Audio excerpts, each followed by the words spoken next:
Welcome back to the I Am Passionate podcast, everybody. I hope you all are doing well. So on today's episode of the I Am Passionate podcast, I will be talking about the Avatar 7 Havens teaser trailer that's on Paramount Plus. It's been out for about a week and it has 3.9 million views in 5 days. And this year has been a pretty big year for Avatar. We got, the second season of, the live action. We have the movie, which I understand, that movie was leaked earlier this year. And, it just now officially came out very recently, which that will be, a future episode that I will talk about.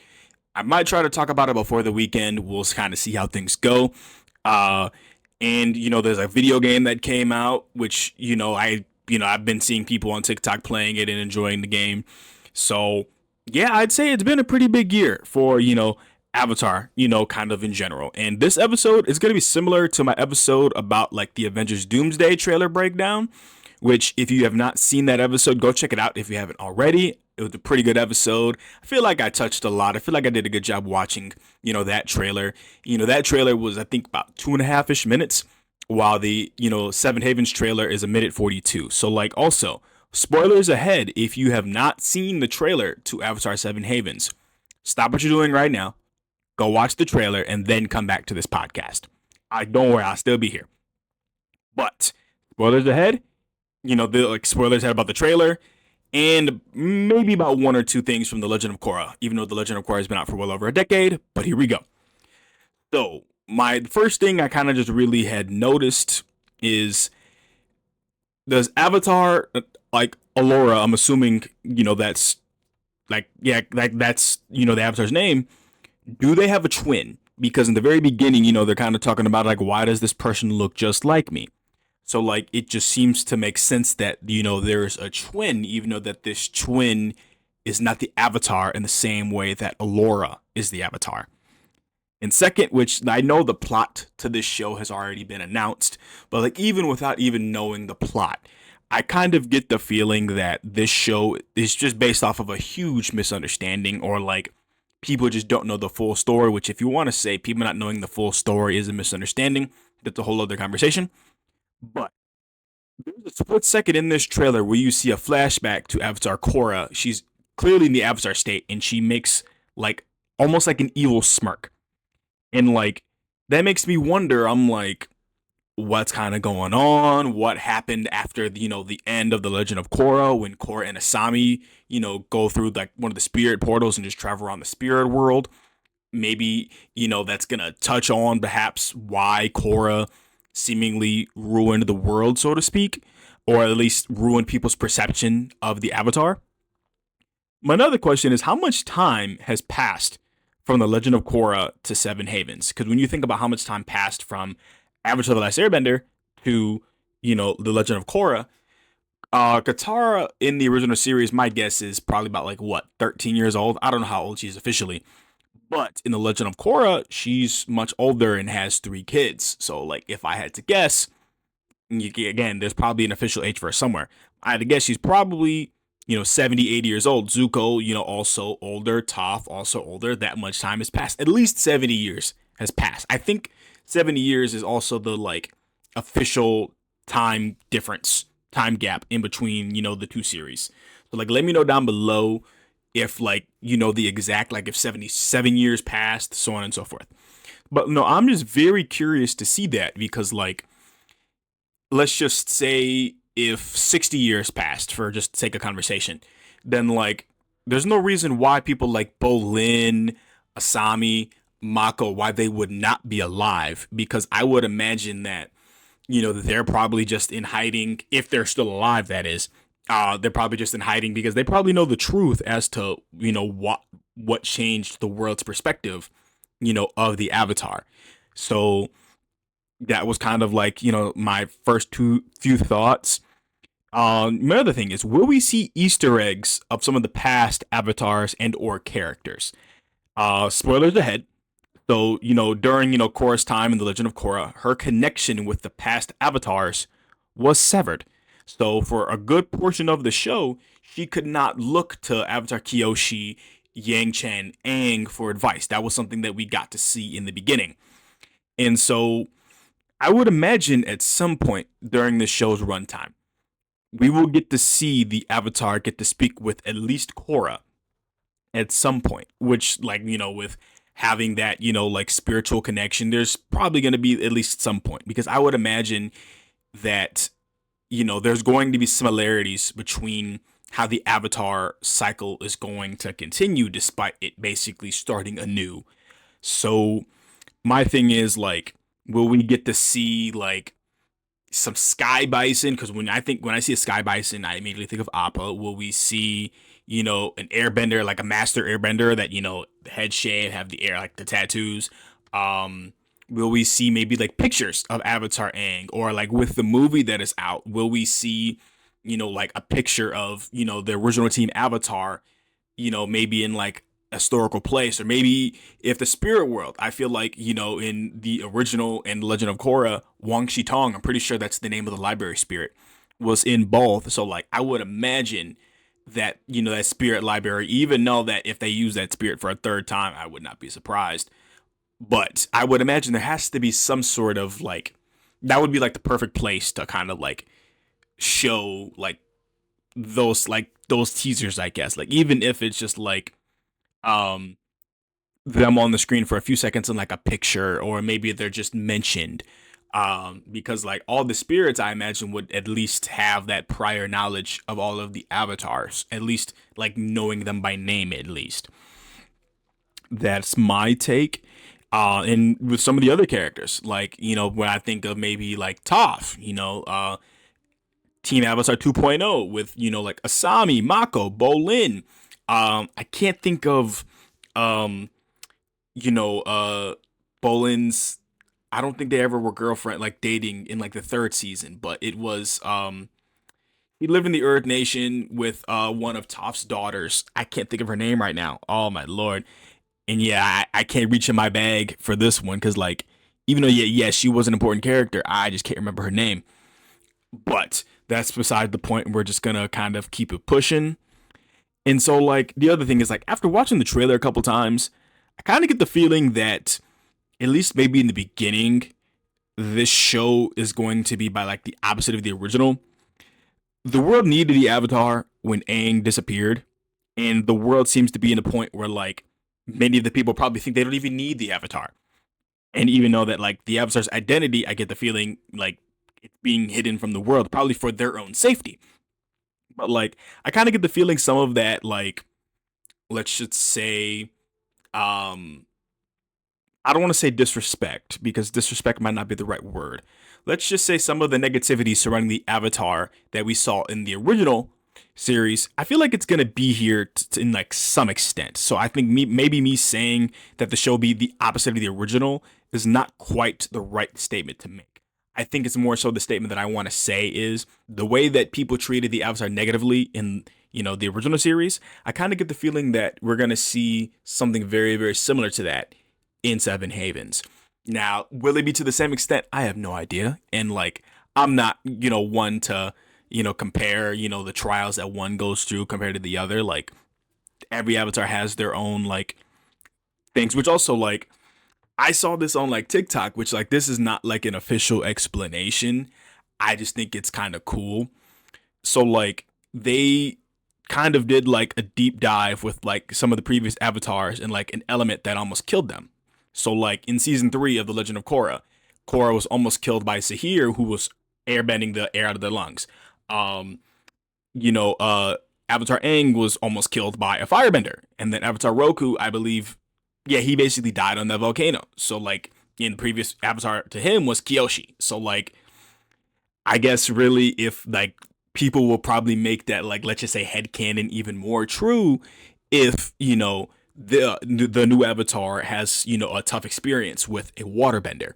So like, I would say that like, it's one of those things, like, if it's true, it's one of those things that like maybe not even the writers intended for it to happen. It just kind of worked that way, because like everything in this show is about a cycle. Every like from Avatar: The Last Airbender to The Legend of Korra to now this, everything is just a cycle. It's almost like the entire show is a circle, and like, yes, you're gonna see different patterns and everything, different people, but like, I feel like there's just some things that like are just destined to happen to the Avatar, even the people around the Avatar. So let me know what you all kind of think about that like fan theory. I'm calling it a fan theory. Um, I think ever since I saw that, I was like, dang, that's just like really, really cool to think about. And like another thing that I just want to say is that, my roommate in college, like starting out, I'm the one who introduced him to, Avatar The Last Airbender and The Legend of Korra. And like, I just remember seeing, his reactions to, how all of it played out. And I remember predicting from episode one, which he can contest to this. I remember saying that, like, look, these two are probably going to be your favorite characters. But if you like, and the two I said were, you know, Uncle Iroh and Prince Zuko. Those two, I just knew it. I just knew it. And then I said, if I had to pick one who I think is going to be your favorite, you're probably going to say Uncle Iroh ends up being your favorite. And I was 100% right from the first episode. I just had to throw that flex in there. So, moving on to, kind of like my next thing, just like with every show, unfortunately, people are going to find a way to hate on it. I'm sure people are already online talking about, like the hate, just from the teaser trailer alone, in which I've been seeing, like, I think people, they might end up liking the show, but they might not be fans of like Paramount Plus, just because, like, with even how they just released, the Avatar, Aang movie, it just did not really seem as well handled as it could have been. And it's almost seemed like, Paramount Plus this year, they just do not seem to care. That just seems to be the perception that I have online, so to speak. But you all let me know down below kind of what you think about that. And like, I kind of get the feeling that people are gonna, they're gonna make up anything. They're gonna say, "Oh, Aang, didn't lose this easy to a firebender. Oh, Korra, knew three elements by the time that she was 16. Why is the new Avatar only know like one? Blah blah blah." And like, yeah, no, like I think they're just gonna find some sort of way to critique, like this show and like not really give the show a chance. And like another thing that like I have to like keep in mind for myself is that I feel like for me, with the original and then the live action, I did a good job when watching the live action to not compare it to the original, because like with how live actions go, like, yeah, they, some do really well at sticking to the source material, others not so much, and others kind of walk that line of, hey, let's stick to the original source material and then let's throw in some new stuff. I have to do my best to not even compare Seven Havens to The Legend of Korra, which, by the way, I don't hate The Legend of Korra. I think the first season is the best season in, Legend of Korra. Second season of Legend of Korra, I did not like it whatsoever. I think Avatar Wan's story, learning about that, I think was really cool. The third season of The Legend of Korra, I thought was cool. And then the fourth season, I just didn't like the ending. That's me personally. So, like, I guess if you had to consider it 4 seasons, I liked half of it. Like, and even so, like, I could probably rewatch, The Legend of Korra right now if I really, really wanted to, just because, like, I'm a fan of, like, the Avatar: The Last Airbender universe. The original, I loved it. And, like, there's two episodes that a lot of people make fun of online, and that is the first season, The Great Divide, and then like I didn't hate that episode like a lot of people did. And then there's, I forgot what episode number, but it's in the final book, where basically they recap the entire series from the Fire Nation's perspective, which, like, I always thought it was cool. In your own show, you're making fun of your own show, so like I always just thought that was cool. That's just another kind of like little side tangent, whatever. So another spoiler warning, kind of now, so that especially if you have not seen The Legend of Korra, um, so essentially, there's two very, very important spirits. There's uh Vatu, um, and then there's Rava. Rava is the spirit that was inside of the Avatar and kind of connected, the avatars to each other. And then there's Vatu, the evil, Avatar spirit who can do, I would imagine, almost the same thing, but from an evil perspective.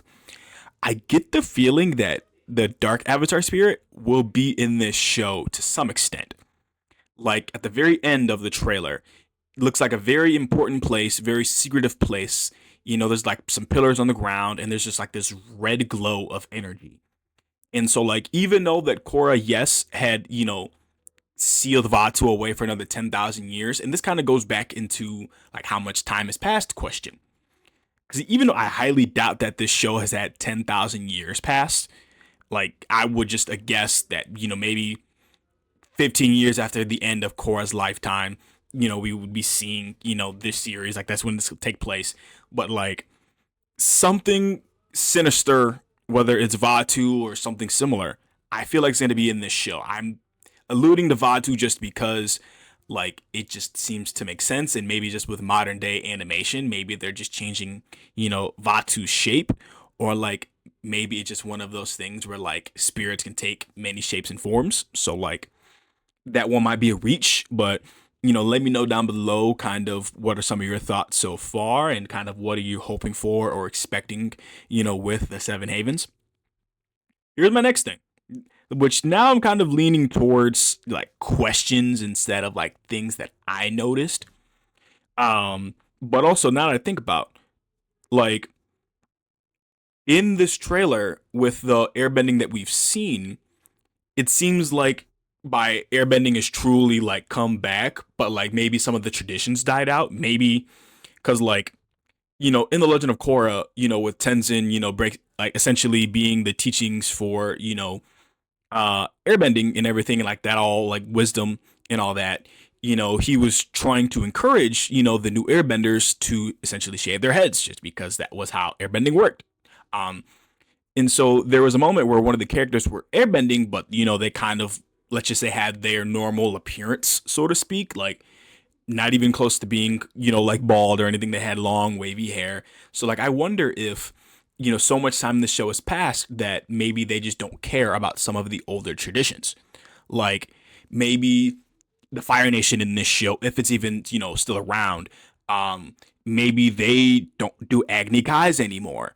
Or maybe, which even though that this kind of died out in the original, like, at first Katara could not learn from, Paku for, like actual combat waterbending, but maybe, the tradition is back, where like maybe the men of the water tribe will not teach, female waterbenders how to fight. Like maybe, history is going, like time is going backwards, like time is reverting. So like, that's just kind of like my general thought. Like maybe so much time has passed that people just don't stress on tradition as much, which I'll let you, like, I'm not trying to say any of that like good or bad thing. Like the like misogyny with like the Katara, that face, like yeah, that was horrible. Like that'll always be horrible. But with not shaving your head if you're an airbender, the no more Agni Kais, I don't necessarily view that as a bad thing. I would say the like it's just one of those that, like, at least for the airbender part, I would say that's like, dang, like just I can't really explain it. It's just more like you're so used to seeing like Avatar Aang without hair, and when he had hair, it was weird to me personally. But like I don't know, like maybe someone can like, I can't really find the right words to use how to describe that, I guess. But I guess ultimately, I think traditions might not be as important with how much time has passed in this show. That was something that I noticed. But on the same thought, what new forms of, like bending will there be? And by that I mean, Aang can energy bend, like he took away, the Fire Lord, like bending. He gave Korra back, her bending. Korra was also the first metal bender avatar, even though that metal bending was not new. What kind of new bending will this show introduce that the new avatar will get? And so, kind of two more thoughts. The first, out of the two is, will we see, the new avatar travel like Aang and Korra did? Now, like, Aang's traveling was, my opinion, much more like, I guess we'll say, like, crucial to the show. And Korra, she did travel, but she didn't travel like Avatar Aang did. Or will we see places like Ba Sing Se, if it's even still around, the air temples, the Fire Nation? Because, like, everything that pretty much saw in this show, it does not really seem like, like we're going to truly see any references to the original, which, like, I always like new stories, but, like, don't get me wrong, I think, like, having some sort of reference does not have to be long, does not have to be crazy. Just some sort of reference, I think, will be nice to me, at least. But like if this show comes out and which it comes out October 9th. The show comes out. If they make not a single reference to the original series or the series that came before it, I don't think it's the end of the world. It's just one of those things where I would like to see it personally. Some sort of reference. And then finally, my last thought, which I've been seeing this online, people kind of talking about, like the release schedule of this show. And it seems to be that Paramount Plus is going to be releasing all of these episodes at once, which I need to continue to do my own research. But just going based off of the information I have right now, Avatar Aang's story, Avatar Korra's story was 3 to 4 seasons. 3 for Aang, 4 for Korra. So, like, the comparison in me wants to say that, at the very least, Seven Havens will have at least 3 seasons. But I kind of fear that if they do release all the episodes at once, and if it's not received well, will they even continue the story? Which, like, I feel like, Avatar as a whole has a strong enough fan base that even if, it's just not perceived well, I feel like people will, just kind of continue watching just to know the full story. That's my thought process on that. But let me know your thoughts down below on the trailer, kind of what you think, maybe some of what your expectations are. And that's all I have for you on today's episode. I just want to thank you all for watching. I really, really appreciate it. And I'll see you all in the next episode.